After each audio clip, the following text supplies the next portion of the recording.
Whoa. This new Lincoln SUV is nice. Thanks, man. Yeah, I really like the whole new setup. Look at this display. It's like a widescreen TV, but on your dash, right? Yeah, it's called the Horizon display. And it's like a spaceship from the future. Are you from the future? No, I'm from Jersey, originally. Horizon display. Envisioning a future that creates harmony between the world inside and the world outside. Learn more about the future of Sanctuary at Lincoln.com. This episode is brought to you by Best Buy. Whether you're searching for exciting gifts or trying to snag the hottest holiday deals, Best Buy is here to help. From air fryers for the aspiring foodies in your life to smartwatches your fitness friends will love, Best Buy is your gifting destination for everyone on your list. And Best Buy makes it easy to give your gifts how and when you need them, with free next-day delivery on thousands of items, as well as same-day delivery and in-store pickup options. Shop great deals on gifts now at Best Buy. Welcome to Mom and Dad Are Fighting, Slate's parenting podcast for Monday, December 5th, the Gender Exploration Edition. I'm Zach Rosen. I make the Best Advice Show podcast. I'm the dad to Noah, who's 5, and Ami, who's 2. We live in Detroit. I'm Elizabeth Newcamp. I write the homeschool and family travel blog Dutch Goose. I'm the mom of 3 littles, Henry, who's 10, Oliver, who's 8, and Teddy, who's 6. We live in Colorado Springs, Colorado. I'm Jamilah, a writer, contributor to Slate's Care and Feeding Parenting column, and mom to Naima, who's 9 and a half, and we live in California. Today on the show, we give advice to parents who are wondering how to support their first graders' exploration of gender expression. But first, we've got an update. This letter is from our shell-shocked driver dad. If you remember, he was the one who had kids that screamed so much when getting in the car that he sometimes would drive them unbuckled. Here's what he had to say. Dear Mom and Dad, I have a win to report. I'm now able to get my kids in the car and in the seat with so much less fussing and screaming. I think what all the hosts said helped in different ways. Elizabeth said it sounded like I had lost control, and she was so right. Upon reflection, I was more suggesting to my kids to get buckled rather than telling them they must get buckled. I also took Zach's advice of giving my kids the choice to get in the seat themselves or to have me help them into the seat. It seemed to shift the question from do I have to get in the seat to how do I want to get in the seat, which helped a lot. Finally, Dan affirmed that kids need to be in the seats. At all times, no ifs, ands, or buts. Just having the certainty really helped me be resolute and insistent with my kids, which in turn left no room for them to wiggle or shriek their way out of it. It's kind of miraculous how much better things are now, and it wasn't any one gimmicky thing. It was just some common sense and tough love from the panel. You guys are the best, and I love this podcast. Oh, and I did research the e-bikes Zach suggested. I don't know if I just didn't find the right ones he was talking about, because the ones I saw weren't large enough or fast enough or had enough range and weren't rainproof enough to work for us, but I do appreciate the suggestion. Wow, Shell-Shock Dad, we are so glad we could help. I'm sorry that you came up short on the e-bike research, but I have one last suggestion for you there. You should call a professional e-bike salesperson. There's a store that I know of. It's in Ann Arbor, but it doesn't matter. That you don't have to tell them where you live. Just call up Human Electric Hybrids, LLC in Ann Arbor, and just pick their brain, because they are going to have some ideas for you. You might be able to customize a bike that will fit your needs, because I think there is something out there. Anyways, if you're thinking, man, I'd really love some advice, write into us. Send us your questions to momanddad@slate.com. You can also send us voice memos that way, momanddad@slate.com. That way we get to hear your voice, which is lovely. All right, we're going to take a quick break before we hear today's listener question. Stay right there.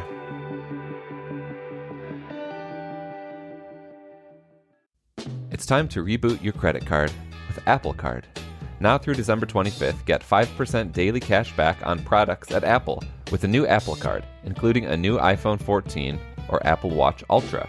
And everywhere else, Apple Card gives you up to 3% unlimited daily cash back on everything you buy. Apply now in the Wallet app on iPhone and start using it right away. Subject to credit approval. Monthly financing through Apple Card monthly installments is ineligible to earn 5% back. Additional exclusions apply.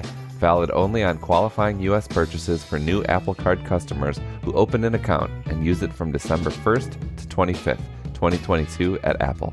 Visit apple.co/save5 for more details. It's time to reboot your credit card with Apple Card. Now through December 25th, get 5% daily cash back on products at Apple with a new Apple Card, including a new iPhone 14 or Apple Watch Ultra.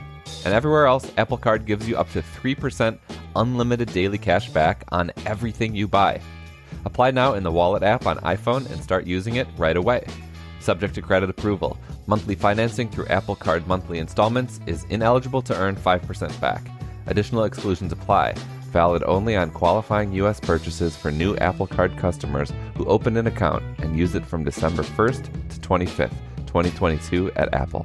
Visit apple.co/save5 for more details. We are back and ready to hear our listener question. Dear Mom and Dad, my first grader on occasion has said that boys are better than girls and has always been a bit of a tomboy. Today she got mad that I looked up girls' sweaters online because she said, quote, I want to be a boy, not a girl. I have so many feelings about this. I want to be supportive if that's the journey, but I also feel anxious and sad and worried. I don't know whether to go all in or just observe and see how things play out until my first grader is older to see if this is a persistent desire to change gender identities. I would really welcome any advice or words of wisdom. Thanks so much. Jamilah, what do you think about this? I understand that you're going through a complicated range of emotions, and I think most parents would be as well. But what's most important is that you want to be supportive. I think that you should ask questions without leading. I think you should allow your child to reveal themselves to you and be open to that reveal.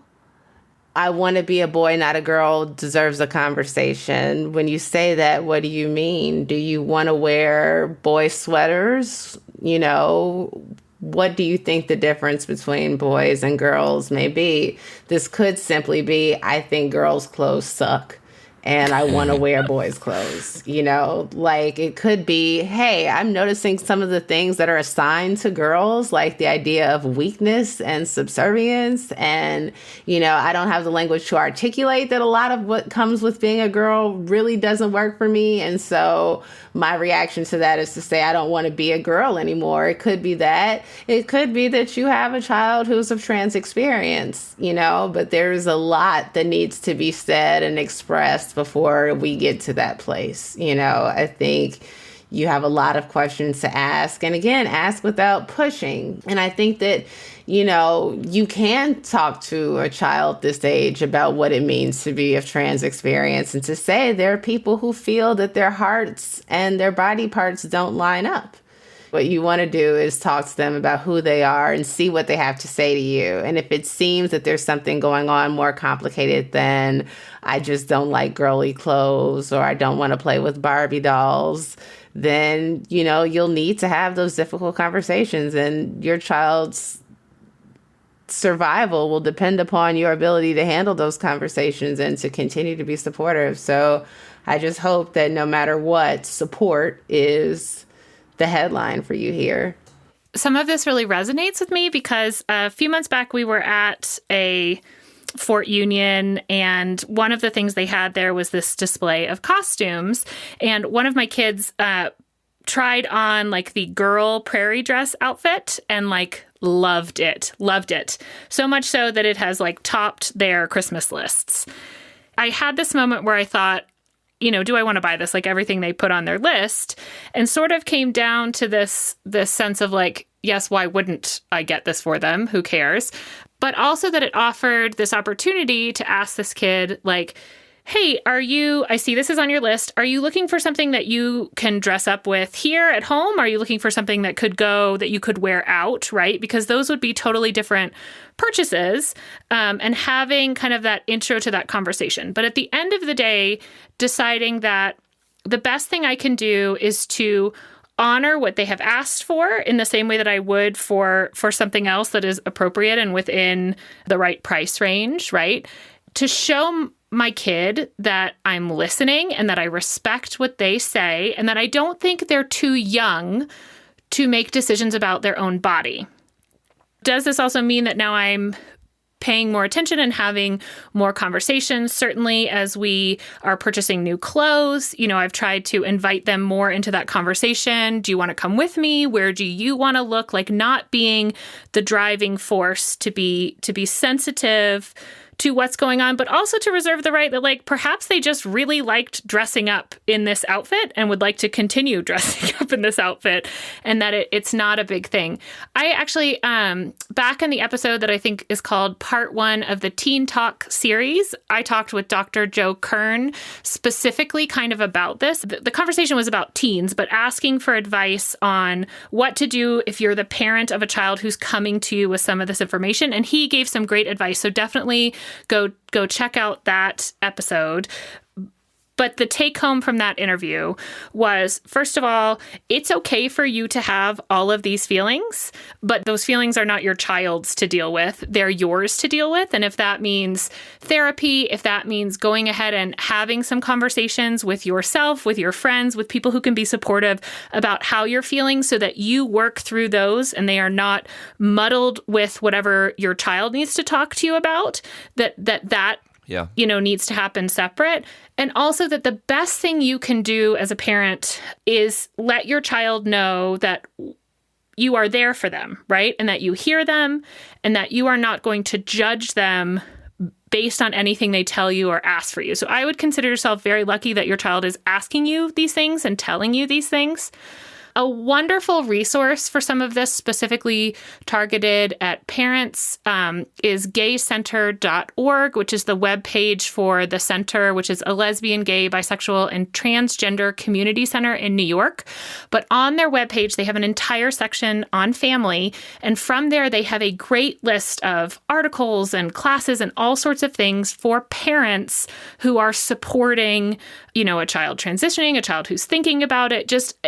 I think that it's a very good thing to go read to know that you're not alone, but also to start processing these so that as you have these conversations with your child, you are not processing your own feelings with them, because it's really two different things and all the feelings are valid, but you as the parent need to be there to support your child and not be working out your feelings and trauma, which are valid, but that's not your child's to deal with. That's yours to deal with. Yeah, the only two things I would add to this are, in the short term, just let your kid pick out their own clothes. That should be simple. There's no need to get them girls' sweaters if they're not comfortable wearing girls' sweaters. And the second thing I would add to the resource pile that Elizabeth started, there is this absolutely wonderful podcast called How to Be a Girl.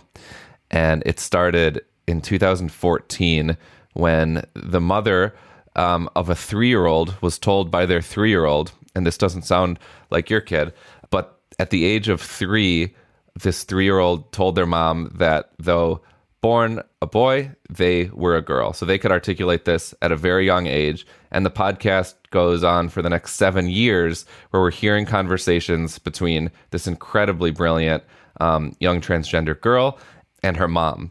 And so though the circumstances are different, you're going to learn so much about how to listen, how to observe, how to second guess your assumptions. And if you're just looking for vulnerable, beautiful, incredible documentary storytelling that will, I promise, illuminate whatever path you are going to head down, you should definitely listen to How to Be a Girl. Well, letter writer, we hope our advice helped. Please let us know how it goes. Everyone else, do you have some advice for our letter writer? Let us know by emailing us at momanddad@slate.com. That's also where you can send us any questions of your own.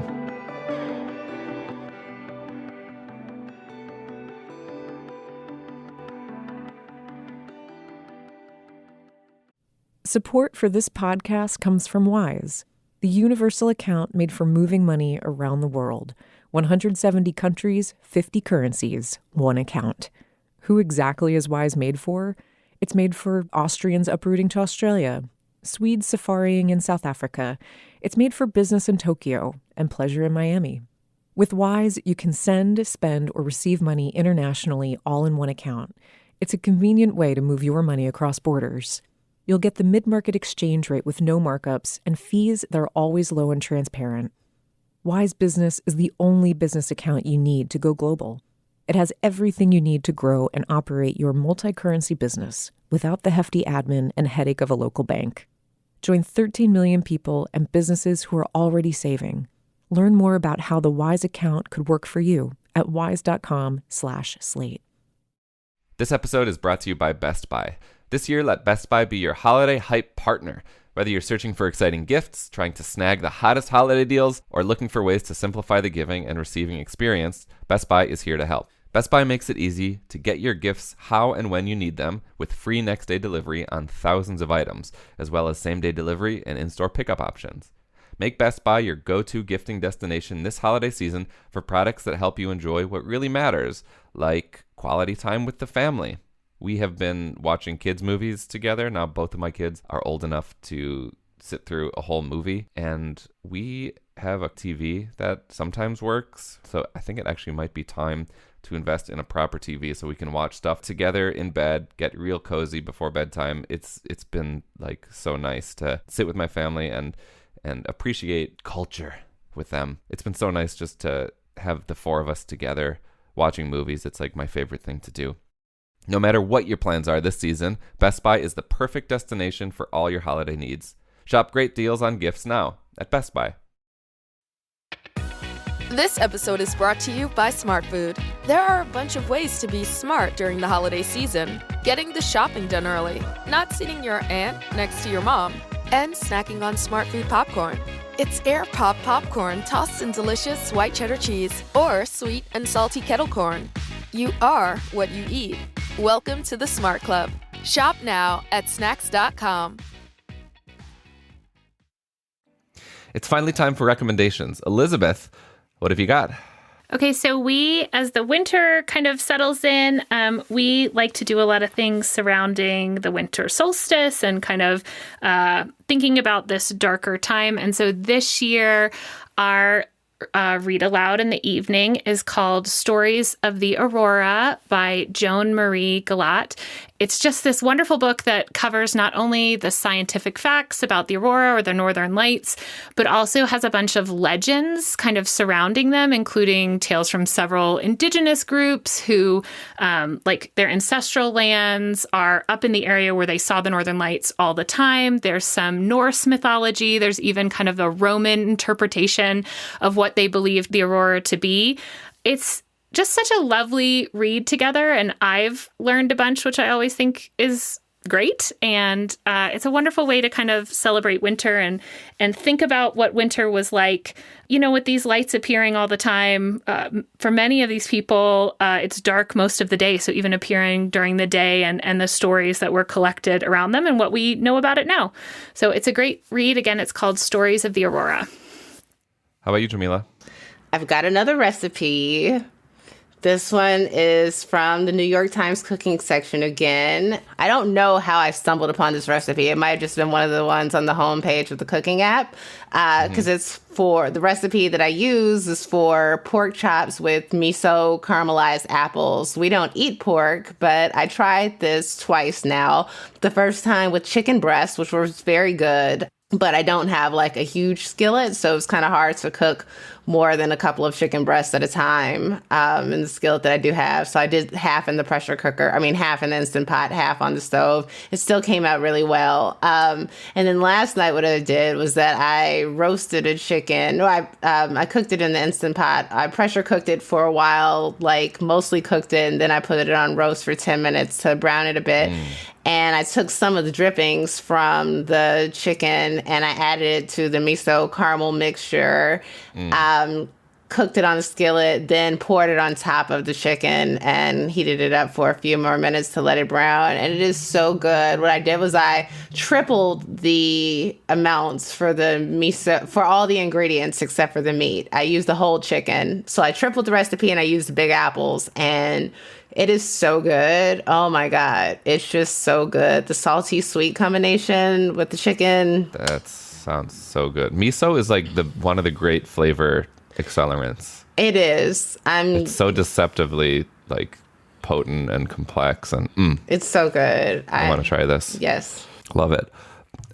My recommendation today is a Twitter thread from Naomi Fisher, who's a therapist and developmental psychologist. And I'll just read you. We're going to put a link to the full thread in the show notes, but it struck me. I've been following her. I actually recently subscribed to her Substack as well. But this is what she writes. It's pretty short. One of the most significant things we could do to change education for the better would be to really acknowledge difference. We could simply accept that not all 5-year-olds are ready to read, and not all 16-year-olds are ready to do high-stakes exams. We would accept that some children need years more play, and others continue to need their parents. Some need help with their emotions for longer, and some need time to decompress each day. When we did that, we'd stop expecting that they should be able to do that now that they are 4, and instead we'd focus on what do they need now that they are 4. We'd stop telling children that they shouldn't be struggling with the things that they find hard. If we recognize difference in development, we'd see that comparisons are pointless, and we'd allow each child to develop and discover the things that they are drawn to. We'd stop measuring them all against a, quote, norm, and saying that some are behind whilst others are ahead. So that's just 4 of the 16 tweets. It's super helpful reading, and she's a great follow, Naomi Fisher. I love that. Well, that's it for our show. We will link to all these recommendations in our show notes. This episode of Mom and Dad Are Fighting is produced by Rosemary Belson and Kristie Taiwo-Makanjuola. For Jamilah Lemieux and Elizabeth Newcamp, I'm Zach Rosen. Thanks for listening.